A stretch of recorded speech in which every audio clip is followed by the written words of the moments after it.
Hello everybody, I'm Miss Lisa, and welcome back to another episode of Drawing for Kids. This is episode 7 already. We've got one more after this week. So today I want to show you how to draw a tree. I was talking about tree portraits a couple weeks ago, and it's really a great way to practice your drawing. So what we want to do is take a tree and decide what you like about the tree. Is it the shape? Is it the texture of the bark? Is it the color? There must be something about the tree that you want to draw that really grabs your attention. And we're then going to think about how we can draw the tree so that we can bring out those characteristics. We're going to think about our tree as a living being, and we want to be able to tell the viewer something about our tree. So this is a bristlecone pine tree. This is a photograph of a bristlecone pine. These are very old trees. These trees can grow up to thousands of years old. And this one, I don't know how old this one is, but it's fairly old, as you can see. This is from an ancient grove of bristlecone pines. This photograph was taken in the White Mountains, where there are some very old groves. These trees grow in conditions where most everything else does not grow, so they can continue to survive under very harsh conditions. They're growing at an altitude of about 10,000 feet, which is very high up in the mountains, and they grow with a very little soil. It's mostly rock and not much else. The soil is very alkaline. It's not a balanced pH, and it's just very harsh conditions. So these trees are kind of gnarled because they've been exposed to the elements for a long period of time, for centuries. And interestingly, the wood doesn't rot. It tends to get weathered as if it was stone. So all of the wind and the rain and blowing dust and dirt tends to kind of weather the wood as if it was a piece of stone, and it gives these trees a very characteristic look. They're very, I would say, they look wise. They look old. They look wise. They're dignified. They are, you could say, they were noble. They are extraordinary. They're strong. And so we're going to try to make our tree have some of these characteristics. Let's start with the shape. Let me just say one thing first before we start with the shape. This photograph has a lot of detail in it. Now, when we were taking our view of Yosemite last week, remember how we had to simplify. We want to simplify this photograph or this view of the tree, because if we put all the detail in, we're going to be drawing for hours. And that's fine if you want to draw for hours, but I can't do that in this class. I would love to draw for hours, but instead I'm going to look at this tree alone, and you can see that I've done a sketch of it earlier so that you can see what I'm looking at. I don't want to include all of the background trees. I just want to have this one tree as a center of interest, and I'm going to not include the bits of dead wood, which are also probably centuries old, maybe thousands of years old as well. So, what is it about the tree itself? Let's take the shape first. The shape is kind of like a very long triangle. and a rectangle at the bottom. So we can think of the trunk as being a rectangle, and this as being a very long triangle. It has a very interesting trunk that's split. It has two main branches. It splits into two main branches about halfway up the tree. And a lot of the branches are quite bare. They don't have a lot of pine needles attached. The pine needles kind of grow in clumps, but they're not evenly distributed across the tree. So you can see I've made some bunches. And when I looked at this tree, the thing that struck me, I love the pattern of the texture. You can see that, and I even emphasized it here. When you see these trees in person, if you will, if you go up to these groves of trees, the bark is twisted. It's often sort of twisted and gnarled, and it's very beautiful. So I wanted to add some of that twistiness into the bark, and I wanted to make sure that I included texture. So I've got some indications of roughness in the wood. Now, the other thing I really love about this photograph, and I didn't realize it until I did the initial sketch, was that it's basically an orange and blue complementary pair of colors. So I see orange in the bark, I see blue in the sky, and orange and blue always catches my eye. That's my favorite complementary color combination. And so I have some colored pencils. I may have time to add some color to the sketch. You can see that the pencil sketch alone just doesn't quite do it for me in this case, because there's the blue between these split branches up here that just doesn't come out with black and white or dark gray and white. So I would like to add some blue into the sky here. But let's see how we go. So we're going to start with the shape. And I've got a 3B pencil here so you'll be able to see what I'm drawing. And I'm going to start with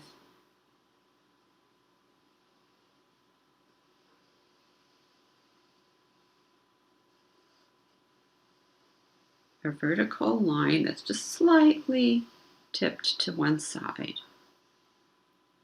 And I'm going to come down about halfway, and I'm going to split this in two.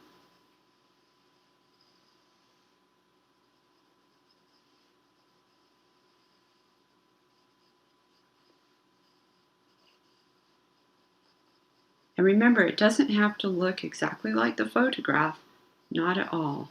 The photo is our reference, it's our inspiration. We're going to be making our own piece of art about this tree. So I've just added these little bits of branch here. There's also a little bit there. And I'm not going to put in all the detail, but I do like those branches at the top. Now we're going to come down. About halfway is where the split kind of turns into one major trunk. And about halfway up the trunk, there's a little bunch of branches that come out here. So you see what I'm doing as I talk to myself, I'm saying this is halfway up the trunk. This here, this branch here, this big branch is about a quarter of the way. So I can divide this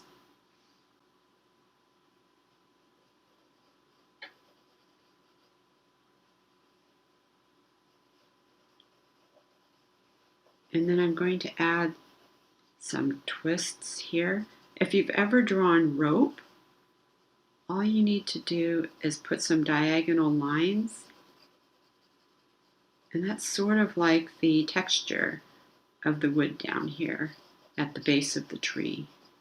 It's a little bit like a rope, and you can just give an indication of the twists and texture by putting some shading in there.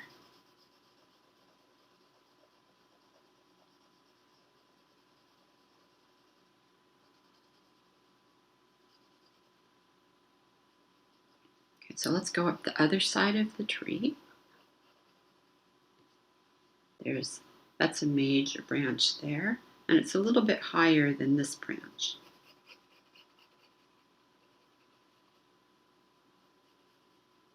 And we can go up a little bit more. And then there's one that comes out like this, roughly.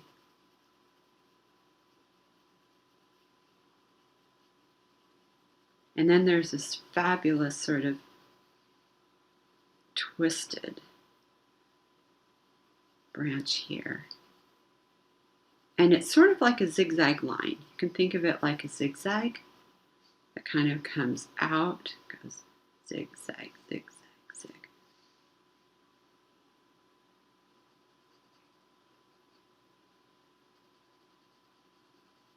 And then we're back to the top.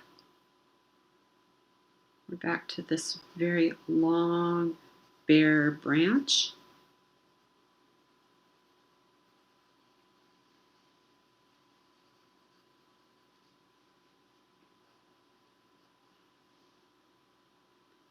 So that's the basic shape of the tree. Splits here, twists here.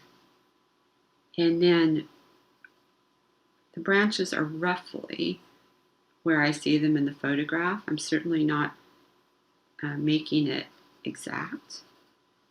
And now I'm going to put some shapes that are going to represent the pine needles on branches. So these branches have some pine needles on them, and you won't be able to see the branch because it's inside the pine. So I've just drawn them as blobs here. And again, because we're going to be using color, we'll be able to give a better indication that they are actually pine needles, or perhaps they might look like leaves to somebody else that didn't know they were bristlecone pines, but that's all right.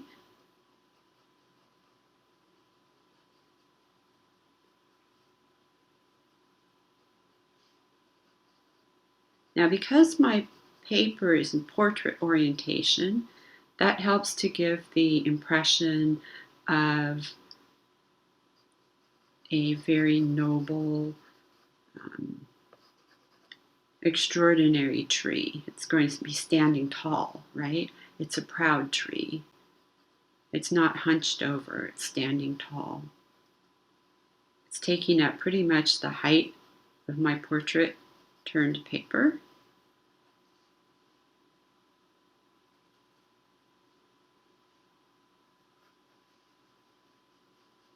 And if I had turned my paper landscape and drawn a whole bunch of these trees, that would be an interesting view as well, but it wouldn't give the impression of being so grand.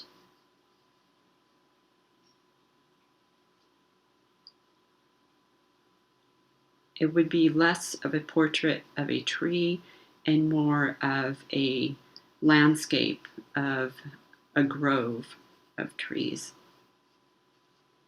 Okay, so that's pretty much the general shapes. I've just put some sort of areas of some shapes of green that are going to represent branches covered in pine needles. And now I'm just going to add a little bit more detail where the branches come into the trunk. I want to show you something important here. You can see that the left-hand side of the tree has more light on it, On the right hand side is shaded. That's because the light is coming from this direction. So that's one thing when you do landscape drawing or when you draw trees, you'll want to think, where's the light coming from? Because that's going to help you draw your shapes. And it's going to help you decide how to add color or how to add your shading of your tree. It will make it look more realistic if you can put some shading in there. So I know that this part of the tree is in the shade because the light's coming from this side. So I'm going to put more graphite on the paper down here.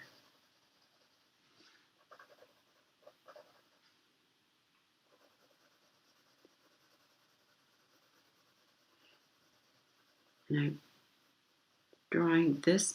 There's sort of a, looks like a hole in the bark right here. I'm going to go ahead and add that. And I'm going to add a little bit of branch in here that you might be able to see through the pine needles.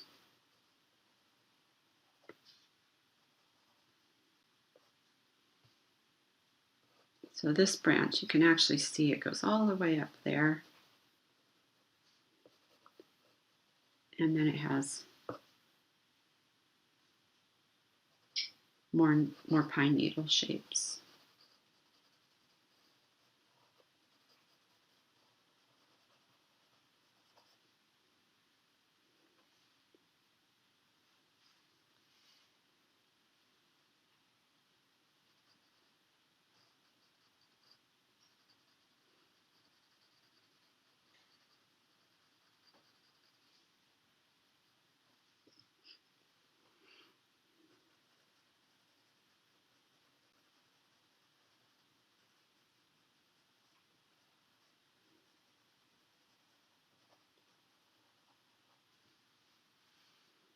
Now these trees, because they're growing out of soil that is really just rocks, it's hardly soil at all, we want to add some of this rock down here.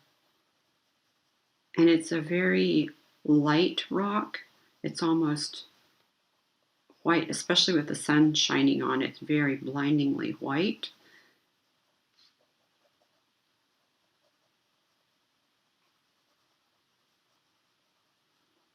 And it's a nice contrast between the darkness in the shadow and the sky is so blue.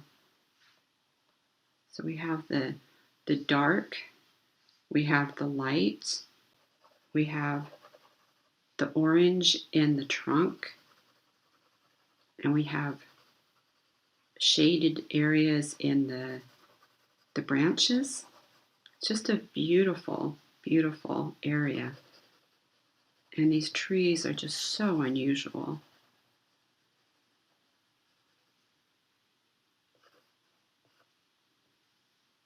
Okay, I'm going to add a little bit of the hillside behind, or I should say mountain. It's not really a hill at all. And you can see that in this photograph, there's a lot more of these trees behind it, but I'm going to leave it like this because I want this to be a portrait of this tree. Now I have pre-chosen some colors because I love colored pencils, I love color, and I will show you my entire set, which is a lot of pencils.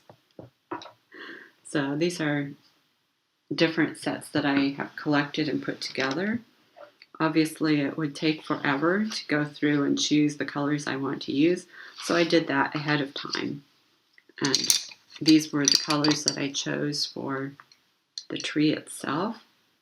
You always want to have something dark and then some lighter shades. You can see that orange.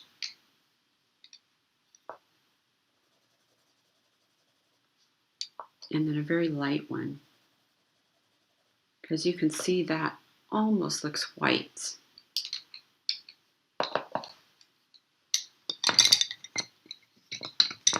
For the sky, I've chosen 3 different blues because this blue is lighter, but it gets darker. This blue it almost looks like a violet blue,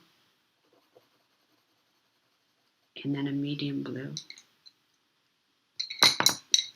And my greens, oops, I have a dark green and a yellow green. So these are the colors I'm going to be using. When you use colored pencil, instead of coloring just the whole tree brown, think about what you're seeing. So I can see in this photograph, I can see light areas and darker areas. So on the left-hand side of the tree, where the sun is hitting the tree, it almost looks white in some areas. And I could leave the paper white. I can actually leave it white in some of the areas there. Now you see there's an orange bit down here. This bit's orange.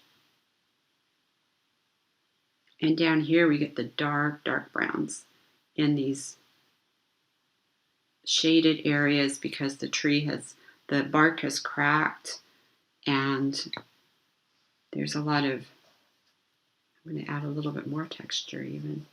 There's a lot of cracks down here, so the sun can't get in there, and it's shaded and appears darker because of the shading.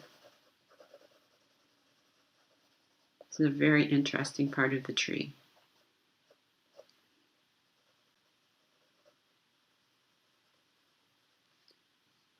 Okay, so let's see how we can take care of this. I'm going to start with my orange.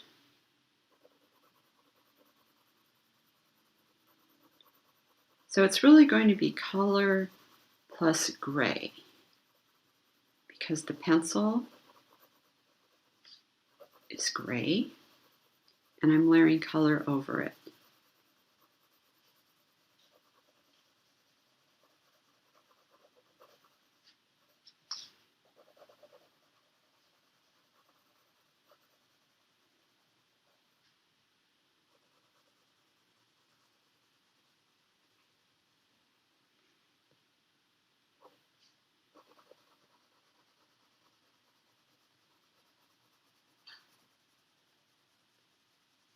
Now when you go look for trees to draw, you can do the exact same thing as this. Draw it with your graphite pencil first.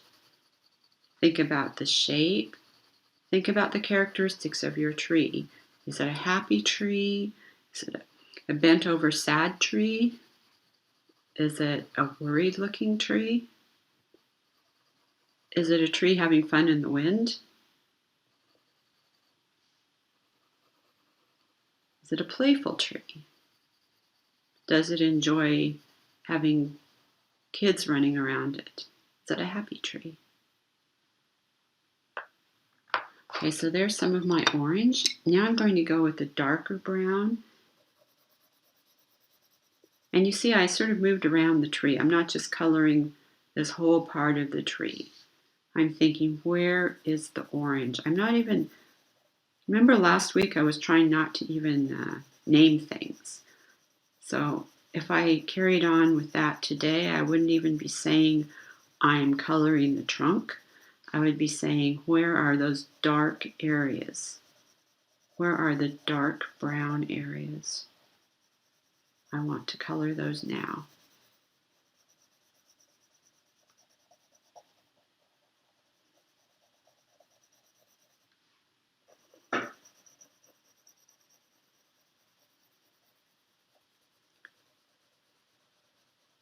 This dark brown area goes right up under here because there's no sun that gets under there.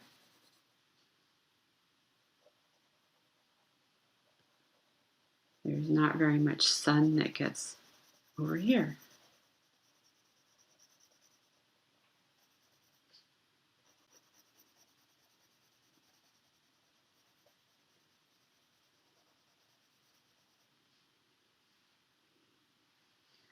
Now this part up here is really important.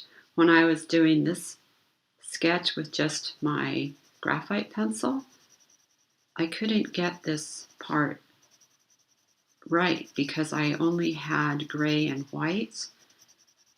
You really need the blue in this case. This would be a nice thing to paint because you need the blue to be able to figure out what's going on up here. It looks a bit confusing without the blue in between these two parts of the tree.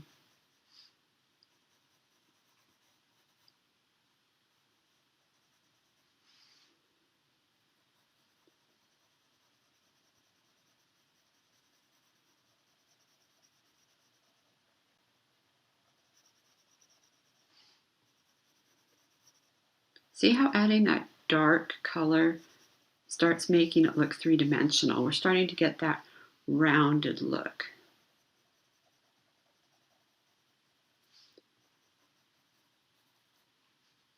And that's happening because we have light on one side, and then we have the orange, and then we have dark on the other side. So it's starting to give the illusion that it is three-dimensional.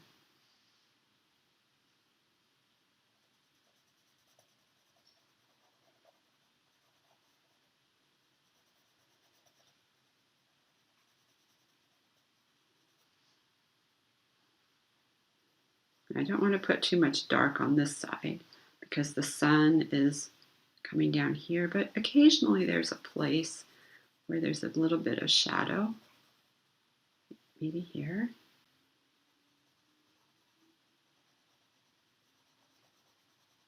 And under here. Under here.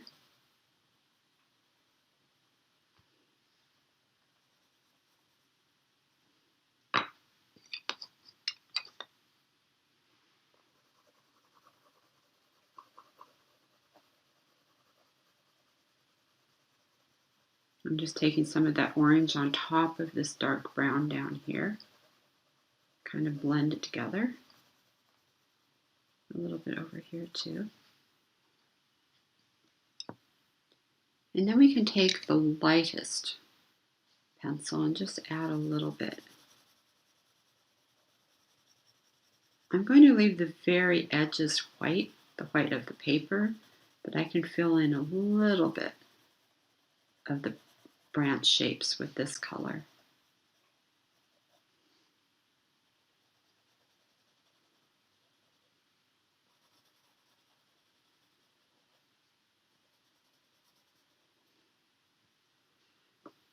Now I'm going to go to the green.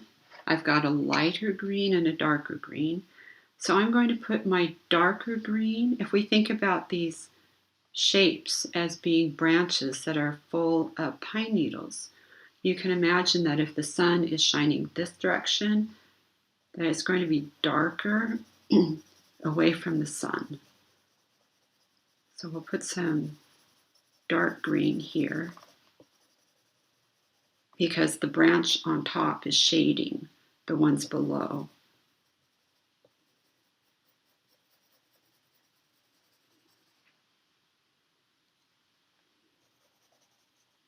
Now we can use some of the lighter one on top.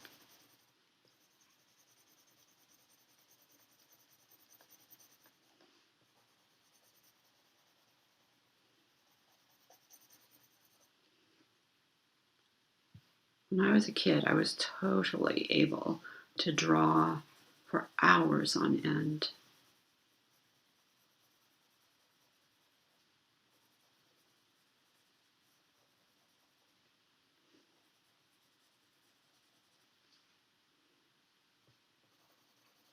So I'm just working back and forth between these two greens a bit.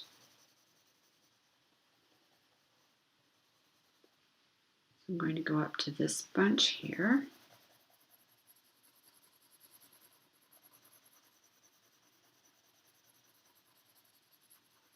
See that dark area right under here? Just using a little bit of cross hatching to get the color on.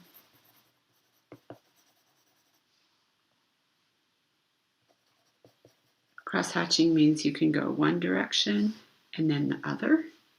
And it's a good way to blend colors too, because if I want an area that's halfway in between the light green and the dark green, I can make some little strokes with my dark green. I can make some strokes with my light green.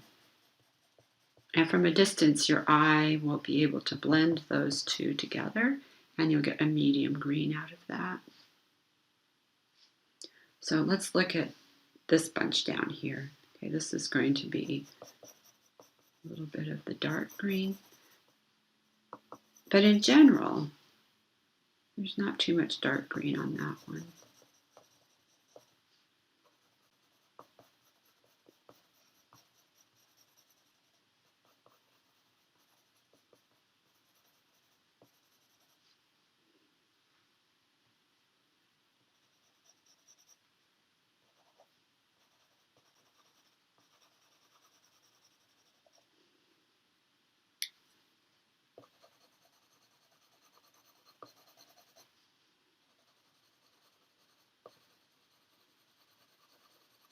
Now I would expect that these pine needles will be a lighter green because there's nothing shading them. Do you see that? There's no branches up there, just the sunshine.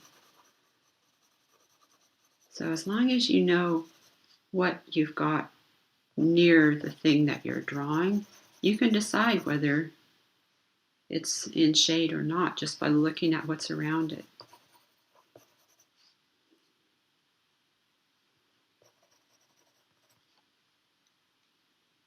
Okay, I'm going to go on to the blue now because the blue is really important for this drawing. And I tried to go without, as you can see, and what happens is that your eye gets stuck in this area because it can't decide what it's looking at. It's a bit confusing. You really need the blue to help guide the eye. Say this is actually a tree that has two main branches sticking out the top, which I know is unusual. That's what it is.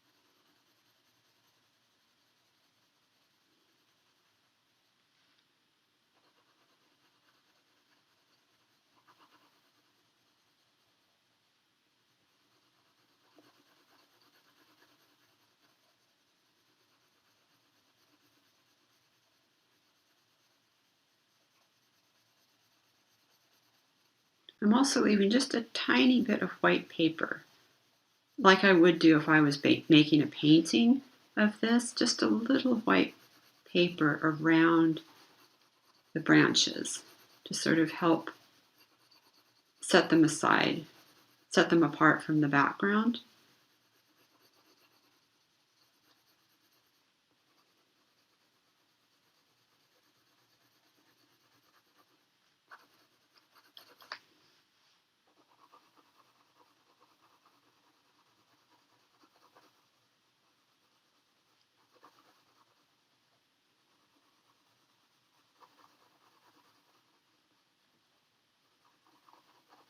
This is like one of those sky holes we were talking about a couple weeks ago. Here's some more.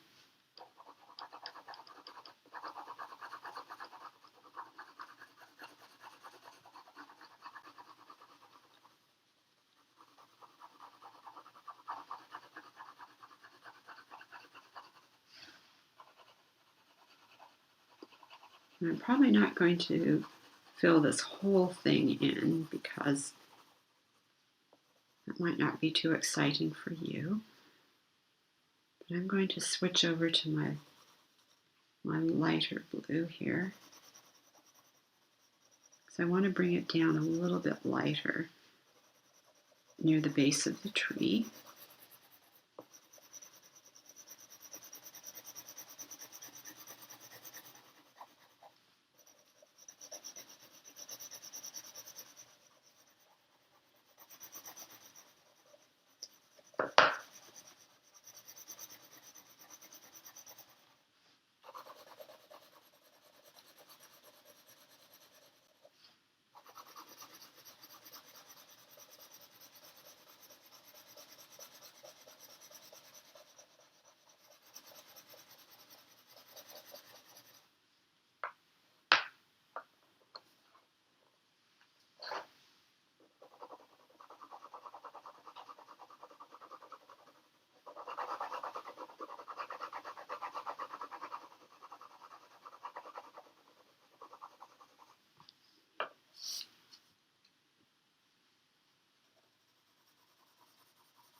Now this is that dark purple blue or violet blue.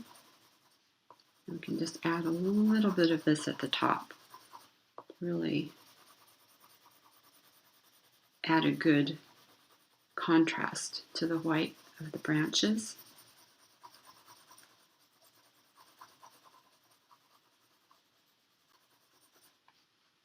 Okay, on the other side, let's put some blue.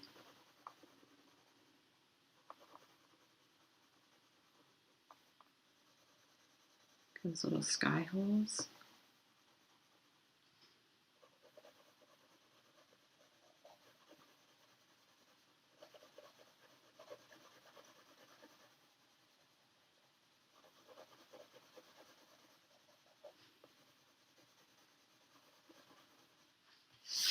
You see what a difference it makes having the color here. That's much easier to understand than this.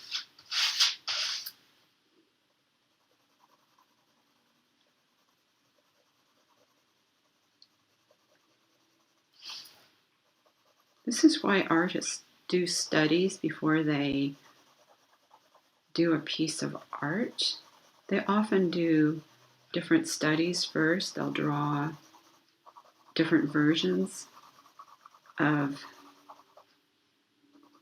a tree or a person or whatever it is that they're going to do in their final piece of artwork.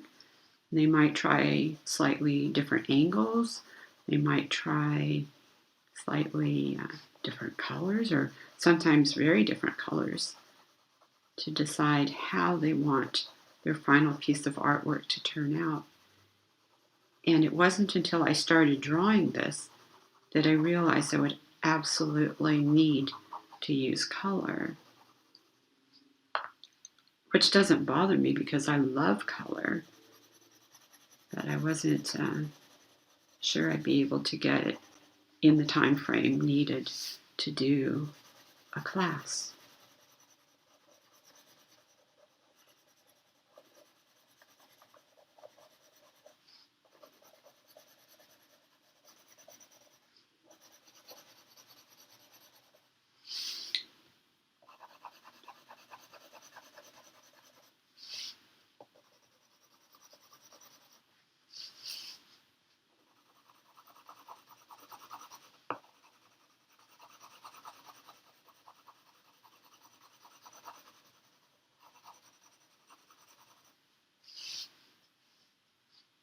All right.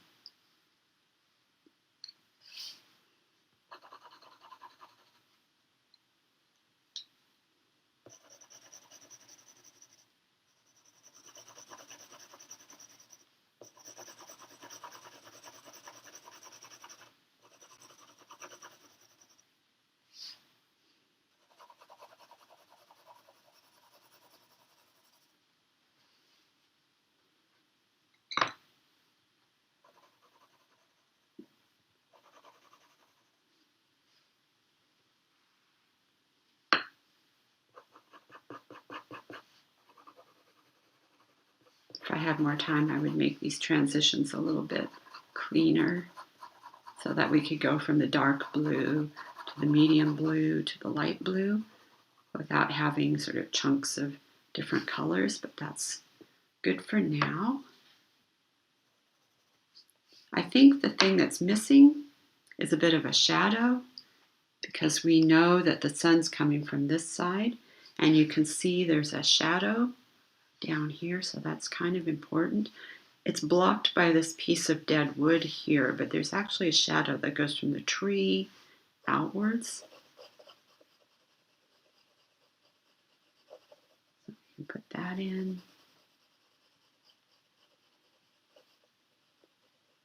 We don't have to do too much detail on the branches, but just enough that we know that there's a shadow here. And if you wanted to, you put a few more rocks in the background. But I think that's pretty much done. And you can see we've got two versions now. We've got the black and white version, and we have the more colorful version. I think that if you look at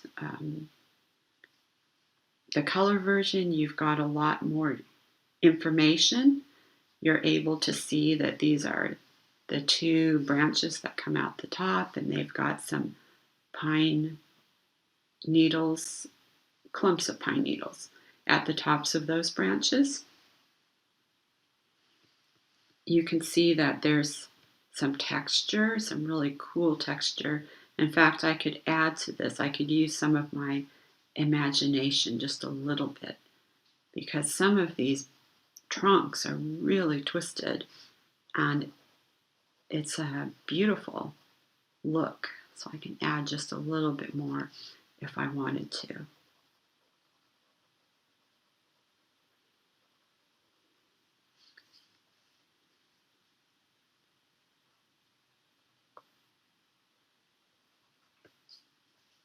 So I think that tree looks dignified. I think it looks wise and old and full of character. So I think I'm able to say that this was a good portrait, and I hope that you'll try this. It's really good fun, very good practice for your art and your drawing. So remember, when you start, think about what you can think about: the general shape. You can think about the texture. How can you draw the bark to make it look like similar to what the bark is on the tree? Is it smooth? Does it have patches of color? Does it have rough texture? Does it have cracks? Does it have cracks? Does it have holes in it? Is there a large hole in the trunk that maybe an animal lives in? The shapes of the branches, you don't have to get into too much detail there. Just give the impression that there's a branch and some leaves or pine needles that are attached to the ends. Remember to leave some bits of sky showing through, because here's a sky hole here, here's one. That makes it look like a real tree. If you just color the whole top green, it's probably not entirely accurate, and you don't have to be entirely accurate, but you might want to look and see if you can see some sky. Always look and see. Do you see any sky holes? Where is the light coming from? Is the sun shining from the left or the right? Is the shadow visible? If the sun is shining from right above the tree, you're going to get a shadow right under the tree. If it's shining from the left, you'll get the shadow on the right. If it's shining from the right, you'll get the shadow on the left. So always look for the shadows and the direction of the sunlight, the texture, and have fun. Make sure you practice as much as possible.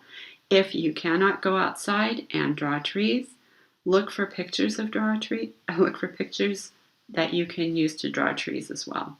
That works. So, I hope you enjoyed this class. We have one more class next week, and we are going to be drawing from imagination. That'll be a lot of fun. I'll see you then. Take care. Goodbye.